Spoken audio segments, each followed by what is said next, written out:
you people doing? You're supposed to be social distancing. We're in the midst of an Ebola outbreak. Coronavirus outbreak. I heard Ebola is in the area as well. Kat, what are you doing? She's not good at social distancing either. Jack, what are you doing? None of you people are protected. None of you are wearing the right gear. Ah! I knew it was around here. It's Ebola. We were all worried about the wrong thing. Ebola's in our midst. Sanitize it. Jack, don't touch it. Oh, he is eating the Ebola virus. Ah! Okay, he actually did take it. I need to pause before he eats it. Don't worry, got a bet. This is dangerous stuff right here. Let's learn about it. I promise I didn't steal these from any hospital. An actual Ebola kit was mailed to me on accident a couple years ago. I don't know why, but anyway, this is very real Ebola kit. Neat. We're going to go over the Ebola activity, the Ebola disease detectives. If I can get this flip off, there we go. So, you will need these. And we are going to just talk about, to start, what's a mutation? You guys remember what a mutation is? Change in the sequence of DNA. Okay, so change in the sequence of genetic information, which is DNA, except in Ebola, actually, they have an RNA genome. Kind of weird, but their genome is RNA. So you should have watched the video and answered all of the questions on there. So we will have, and just to reiterate what I posted yesterday, and again, what I wrote in the post today, we will have an open note quiz. So we will have, over all the stuff you're doing, you're not turning it in unless it's an active reading guide. You will still be turning those in via CAN scanner like you already have. But we will be doing open note quizzes to kind of just see where you're at on this stuff on Fridays. So expect to see that on Friday. Going from this, why do you think it's important to sequence a genome during an outbreak?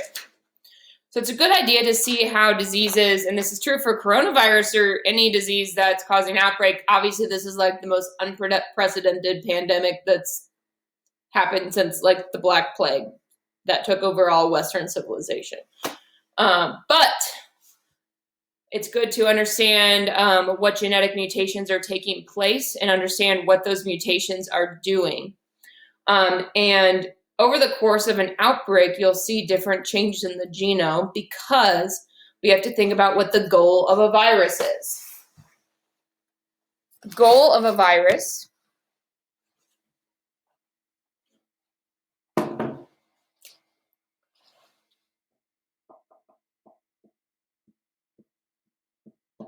wish you guys could help me on this, but alas, we are remote.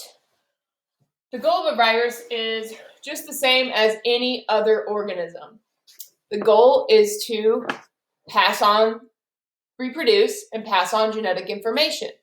That's how evolution works, okay? So their goal is, in order to reproduce, we'll say reproduce, which is the same thing as replicate. So when I say replicate, that's really bad glare. Replicate. When I say replicate, I mean reproduce. We're replicating the virus. Basically, it's hijacking your own cells in order to replicate itself. So it's to reproduce, which passes on genetic information.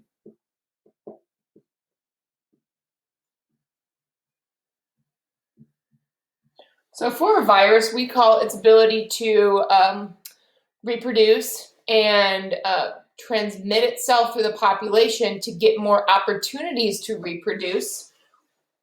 We call that transmission.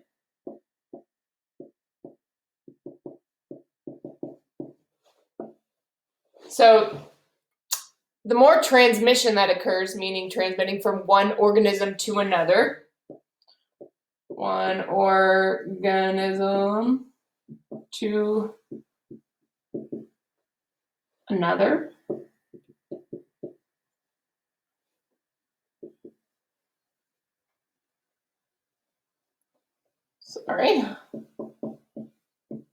we call that its transmissibility, or its ability to transmit, its transmission.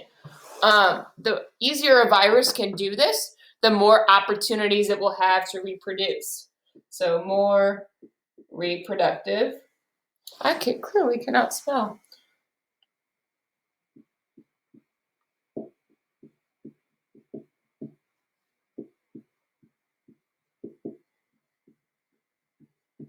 So more reproductive opportunities.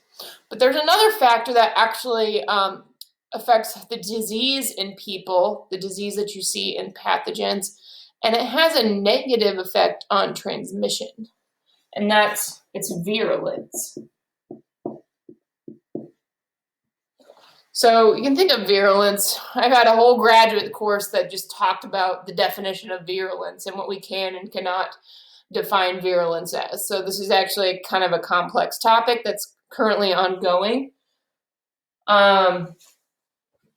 So virulence is, you can think of it as the ability to cause disease in organisms.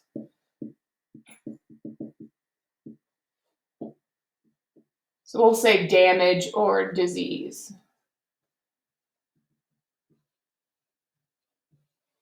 Okay, so we can think of this, there are different ways to measure this. One can be the death rate, because that would be causing an extreme disease. An organism that has a high virulence would have a high death rate. So we'll say that you can measure this for simplicity. We don't need to go into a graduate course or explanation. Death rate. And transmission, we can measure that in a measure called R naught. And R naught is basically, if I'm infected, how many people if I'm infected, how many people I can then infect. So on average, it's for all those infected, how many people they then transmit infection to. So R naught is a measure of transmissibility, or how easily a virus can get from one organism to another. And we're going to go into some more detail on this when we talk further about Ebola, and then we're going to compare it to coronavirus, just for funsies. But let's go to the Ebola detectives for now. Okay, so you're asked to, you're given these different sequences that I gave you. And give me a second here. All right, so it had you, basically you could cut these out or not. The benefit of cutting them out is you can arrange them in the order that you want to arrange them. But these are different sequences. These are sequences from different patients. And this was the reference sequence taken from the original in Guinea. So an original Ebola before the outbreak started. Okay, that's key. This is before the outbreak started. Okay, then it has you basically put these in part one. It has you arrange them and how you think they should be. But then part two, it has you arrange them in how this configuration here. And I'm going to show you why they arrange it in this configuration here. So your reference genome has is your OG, your original. And then in your first grouping it had, and I'm in part two, looking at through time how these groups change. you have some mutations starting to arise, okay? And that's normal. The more something replicates, does DNA replication, the more mutations it will accumulate. And here we have two big mutations occurring. In this group of sequence viruses, Ebola, from certain patients early in the outbreak. I'll tell you why these are early in the outbreak. But these guys all have this mutation on the second nucleotide. And then on the sixth nucleotide, we have this mutation. So originally, this was a T in the reference genome for the second nucleotide. And originally, this was a C in the sixth nucleotide. So we see two core mutations here. And then as we move to the second group, this was a little bit later in the outbreak, we have more mutations occurring. So we have actually 4 more mutations. We have these 2 mutations that we're keeping, but we're also seeing a mutation in nucleotide number 1, mutation in nucleotide number 7, and then also in 12 and 13 here. And all these from all these patients had those core changes, those core mutations. And then we see even further in the outbreak, we have 8 and 12. Now, sequence 8 and 12, we have the same mutations, except we have another additional one on the end. So same mutation in both of these patients. Now, why does it have you doing this? Like, what is the point of this? So the point is, what we're seeing from the original virus sequence, say an outbreak happens, okay? So this Ebola started infection in a patient, okay? Well, then as it started replicating in that patient's cells, then it was able to go to jump to another patient and it maybe accumulated a mutation there. These 2 mutations must have been advantageous for the organism. And the reason I say that is because we see it in all these patients. So it must have given it some kind of transmission advantage. These mutations must have given this virus some kind of ability, more opportunities to reproduce. It could have been like maybe it allowed for it to attach more to those cells. Maybe it allowed for a quicker replication. It could be many different things. But then we know this is early in the outbreak because for this next group we have the same mutations, these same 2, but then we have more accumulating mutations. And because in all of these patients, we see the same mutations in this group of patients, all of the same changes in that nucleotide sequence, we can conclude that these are probably also advantageous mutations. Okay, so basically the virus is getting better and better at reproducing itself. And these mutations are allowing it to do so. So you could say that this virus is actually becoming more adapted to its environment. It is, natural selection is occurring. Those with adaptive traits, mutations, phenotypes from these mutations are then being replicated as evidenced by more people who have it. And then they're being passed on. And you can see that even in the next patients that we see, sequence 8 and 12, they have accumulated yet another mutation, but they still have those other mutations from the original sequence. So we can conclude that not only were these mutations all advantageous, but these 2 might also likely be advantageous. You could keep going. You could keep going with this. Basically, your Ebola virus is getting better at transmission. It's getting more reproductive opportunities with these mutations. It's becoming more fit to its environment. And if, say, one of these mutations occurred, some of these mutations, you can see some random mutations, like let's go sequence 14. In sequence 14 from this patient, sequence 14 had this nucleotide 2 mutated, and the nucleotide 6 mutated, but it also had this A, and nucleotide 5. So we had this mutation. Now, how do I know that that wasn't an adaptive mutation? Because it wasn't transmitted throughout the next generation. It may not have been a like a bad mutation, but maybe it didn't really have an effect. Maybe it didn't give Ebola a clear advantage. It didn't give more reproductive opportunities.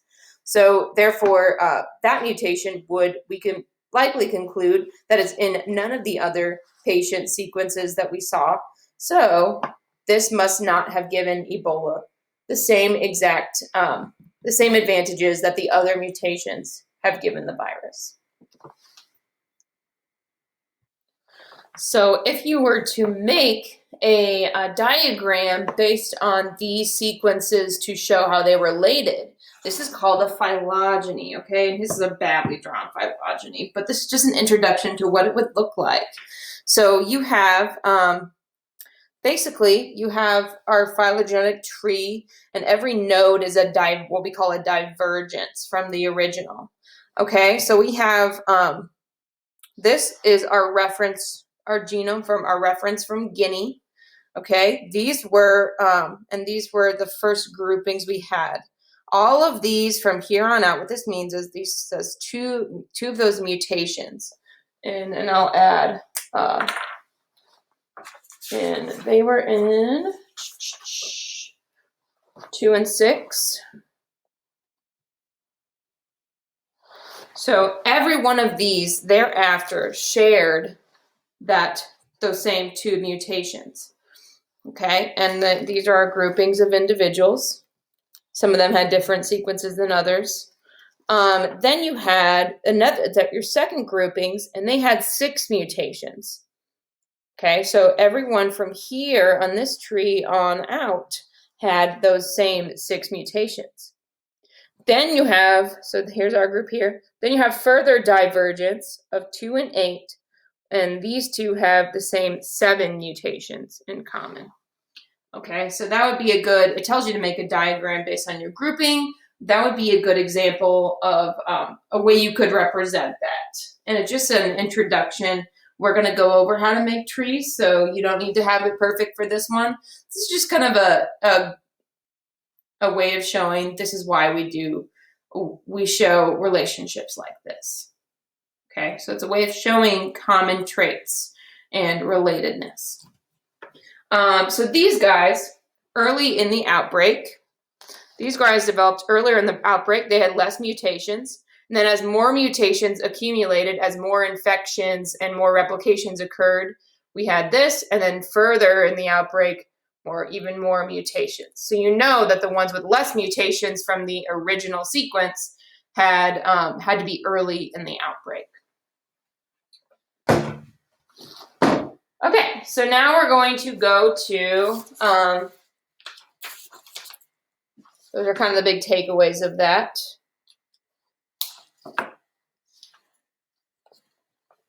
We're going to go to, back to here, to show this part. So we had your extension activity, and you should have gotten, these are the answers.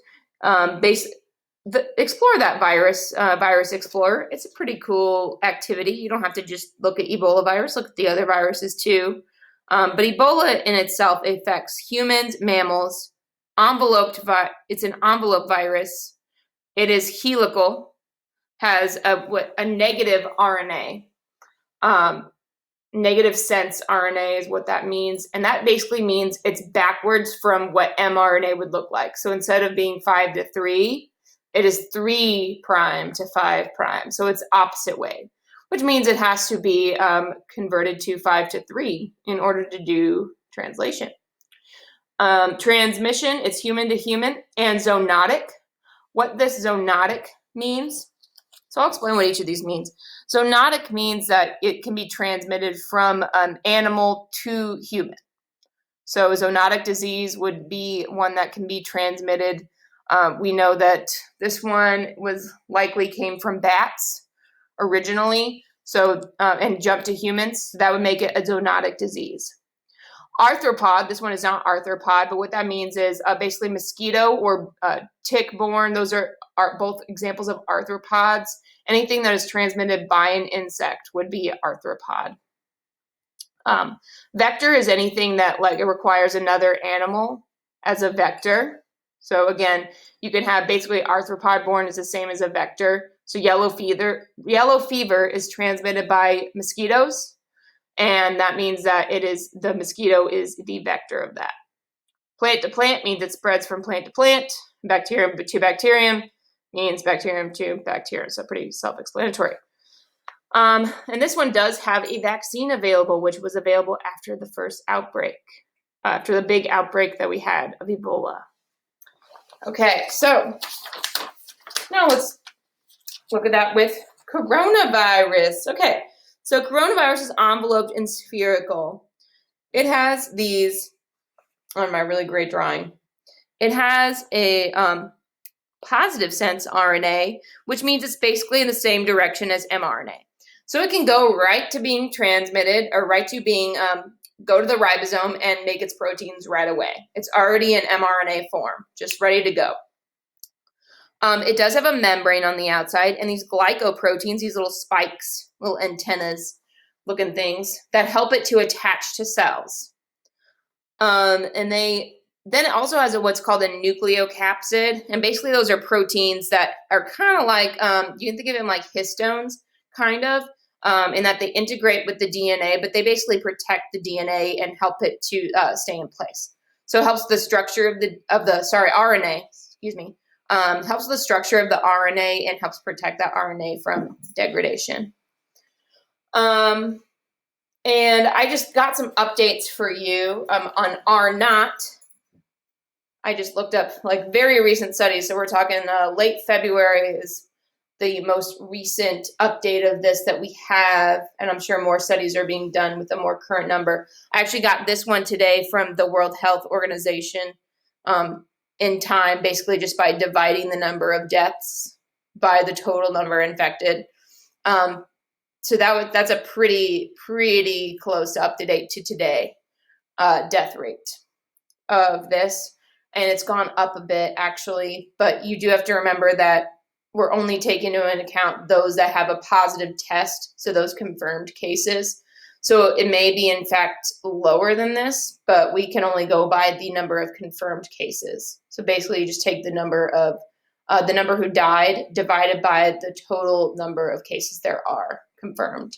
And it rose from around a 3%, a 2.9% globally to 4.5. And we're actually seeing more people in their 30s and 40s getting some serious illnesses also. So it was originally, still we have our elderly, which are our at-risk group. However, we're seeing more and more cases in our younger age groups as well, in the even in the 30 to 40 healthy people range. Hopefully, not to scare you, but just want to give you the facts. Not a high number. We're still, elderly are the most in danger from the virus, but that is occurring more and more. And then it has a 2.28 R0, meaning that someone infected on average infects 2.28 people. That is a very high R0, honestly. That's a high transmission rate for a virus. And that's why it has been so successful in causing pandemic. It's because it has a good balance of transmission, R0, and virulence. Those that cause pandemics and outbreaks are usually, that is the case. We have cats playing with my surgical equipment. We have a pretty high R0 usually in outbreaks, and it only causes problems if it causes some kind of death rate. That's when people get scared of it, basically. So it has a balance of both. Ebola has a high virulence. It has a high death rate for a virus because of it, due to its virulence. And that's why it caused such people were freaked out by it, was because it had such a high death rate. However, because it had such a high death rate, it actually had an effect on its transmission. It killed so quickly, and people with symptoms showed that they were sick pretty quickly. So what happened was that it doesn't have a very high transmission rate for that reason, because people avoided those who were sick. whereas the coronavirus has a pretty high, a relatively high transmission, and the virulence is lower than Ebola. So basically, people are asymptomatic for longer, and they transmit the virus without showing symptoms, and it can cause critical health issues, but it's transmittable. People are shedding the virus for so long that it's causing issues, and has a lower, not super low, but it has a low virulence compared to Ebola, which is why Ebola did not take hold. That pandemic was contained pretty readily, whereas this one is actually really hard to contain because of this R naught value, because people shed it without knowing it, because they're not showing symptoms for a long time. All right, that is your lesson on viruses. So that is what we're doing today. I am going to give you your free response question, okay? And just want to remind myself, to remind you, I want you to start on your chapter 24 active reading guide, okay? I think I already told you that I'm going to have that due on Monday, okay? Active reading guide for chapter 24. It's not that long, but it's going to be due on Monday. All right. And that's over speciation. We're going to go over speciation more tomorrow. So I'll address more speciation, more notes with you guys tomorrow. You'll have a free response, which are Hardy-Weinberg practice problems, and start on your chapter 24 active reading guide due Monday. Have a wonderful day. Bye.